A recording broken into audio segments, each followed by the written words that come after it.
Bueno, el honor es mío. En realidad, siempre me resulta sumamente grato poder conversar sobre educación, que es, como lo hemos escuchado aquí muy bien, es uno de los temas claves de la vida nacional. 2050 me parece ese horizonte maravilloso. Para algunos de nosotros puede resultar un tanto lejano. Sin embargo, yo quisiera hacer hincapié que el 2050 ya está en nuestras escuelas. Fíjense ustedes que ¿cuánto falta para el 2050? 40 años. ¿Cuánto tienen los niños de salita de 2 hoy? Obviamente 2. Sumémosle 40, 42. Es la clase dirigente del 2050. Es la clase dirigente la que está hoy en nuestras escuelas. Quiere decir que ya no es un futuro que está delante, es el futuro que está presente. ¿Qué es lo que estamos haciendo con los niños y las niñas de salita de 2? El doctor Echeverri, que lo veo aquí en primera fila, días atrás en un simposio sobre neurociencias, fíjense que ilustraba claramente, ya a los 2 años ese cerebro, si ha sido malnutrido, tiene graves deficiencias. Y es serio el problema de alimentación, de nutrición en nuestra patria tan rica. Es muy serio. Quiere decir que ya muchos de nuestros niños a los 2 años están seriamente comprometidos en su desarrollo futuro. Porque esos 2 años han sido fundamentales, han sido el fundamento. Por tanto, creo que hay que aplicarse ya.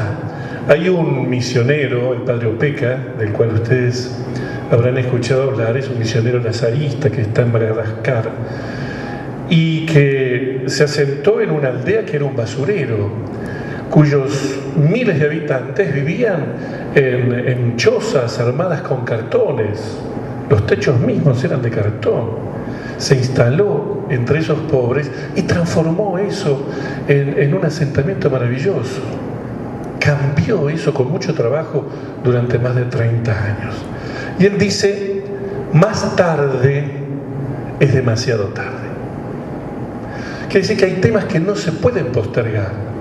Si no hacemos hoy cosas que transformen en lo chico o en lo grande. Porque fíjense que Sergio planteaba muy bien cuestiones que tienen que ver con lo macro.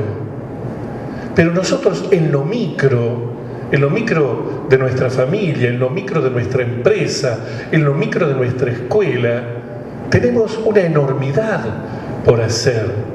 Tenemos una responsabilidad que tiene un alto impacto. Fíjense que con formar bien un niño, ese niño puede impactar sobre una multitud. Permítanme, disculpen a aquellos que no compartimos esta fe nuestra católica, pero fíjense en María. Fíjense que es realmente hombre, es el Verbo hecho carne, verdaderamente hombre, y fue educado en las tradiciones de su pueblo, y fue educado por una madre y por un padre adoptivo. Entonces, este Jesús, que para muchos es el Hijo de Dios que adoramos, y para otros que no tienen una fe religiosa, sin embargo es digno de admiración, y su palabra sigue enamorándonos, sorprendiéndonos, y también de alguna manera cuestionándonos, es la de una palabra salida de la boca de un hombre que fue él, en su individualidad, educado por una madre y por un padre, y una madre y un padre muy simples, muy sencillos, y sin embargo su figura, y no es la de Jesús la única. Podríamos nombrar a cuántos hombres y mujeres que han crecido en ambientes que eran muy difíciles, en ambientes donde todo se daba en contra, y podríamos enumerar personajes notables de la historia de las artes, de la música. y de la ciencia misma.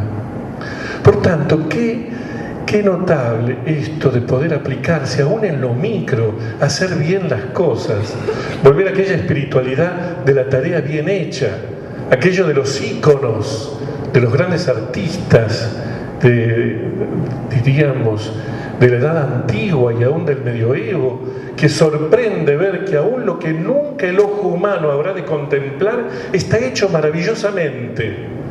El ícono está hecho con una calidad aún en aquellas partes que nunca serán observadas por el espectador. Hay que recuperar eso, esa tarea en una civilización que recorre otros andariveles. Es la famosa foto.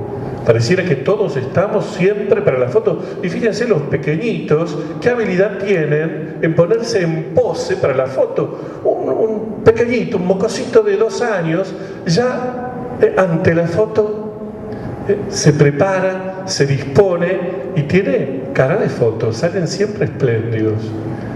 Pero tenemos una cultura, y por eso cuando observamos todos estos quiebres que escuchábamos recién, todas estas rupturas, no debiéramos dejar de pensar también, un poco para suavizar quizás la mirada que tenemos respecto de nosotros mismos, y nosotros mismos hablando de nuestras instituciones y de las personas que encarnamos la vida de esas instituciones. Yo mencionaría que estamos en un cambio epocal fenomenal. Somos, diríamos, protagonistas, actores principales de un cambio epocal como pocas veces la humanidad ha vivido. Lo cual hace que a todos nos sorprenden y nos dejen perplejos, porque a la hora de echarnos en cara muchas cosas, todos encontramos siempre un chivo expiatorio.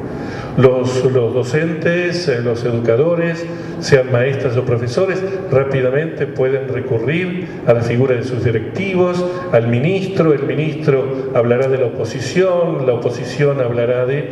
Y es cierto que tenemos responsabilidades absolutamente identificables. Además es cierto que estamos atravesando un cambio epocal fenomenal.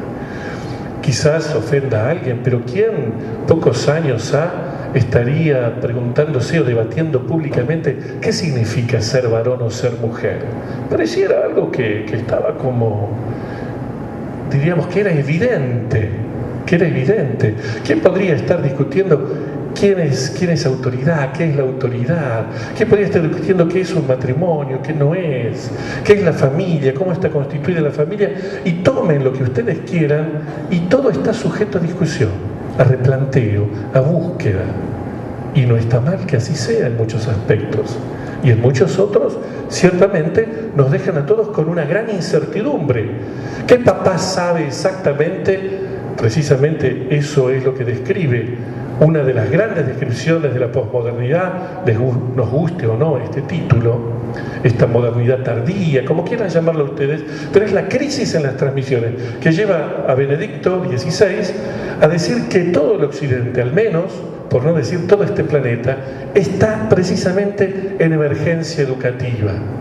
Emergencia educativa que habla de esto, de la crisis de las transmisiones. ¿Por qué? Porque nadie sabe bien qué tiene que transmitir. Los padres hoy, un servicio fenomenal que prestan a la sociedad, los abuelos no está suficientemente reconocido. Los abuelos son aquellos que tienen tiempo para hablar serenamente con sus hijos, pero más aún con sus nietos. Más aún con sus nietos. Gran homenaje a los abuelos desde este lugar, porque son educadores de primera. Y fíjense que tienen certidumbres, todavía se animan a decir, papá y mamá tienen relaciones funcionales a veces con los chicos, arregla, no dejes tirado, pórtate bien, no hagas lío, pero ¿cuándo perdés tiempo para hablar de las cosas que tienen que ver con el corazón, con la inteligencia, lo que vale, lo que es bueno, lo que es malo? ¿Cómo estás? ¿Cómo te sentís? ¿Cómo vivís? Si ni siquiera ahora se comparte